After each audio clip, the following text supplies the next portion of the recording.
ઉપરવાસમાં ભારે વરસાદ થતાં કડાણા ડેમમાંથી રાત્રે પાણી છોડાતા પાદરા તાલુકામાંથી પસાર થતી મહીસાગર નદીમાં ભારે વેગથી પાણીનો પ્રવાહ વધ્યો હતો।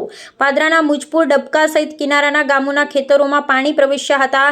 રાત્રે પાણી વધુ છોડાતા તેની અસર સવારે પાદરા તાલુકાના મુજપુર ગામના નદીના કિનારા ઉપર સ્પષ્ટ અસર જોઈ શકાઈ હતી, જે ગઈકાલેના પાણી પ્રવાહ અને અસર કરતાં આજે વધુ અસર જોઈ શકાતી હતી। તંત્ર આ પાણી વધતા સતત નજર રાખી રહી છે, જ્યારે કિનારાના નજીક રહેતા પરિવારો સતત સતર્ક રહી નજર રાખી રહ્યા છે। આ જ પ્રકારે ડબકા સહિતના ગામોની પણ સ્થિતિ છે।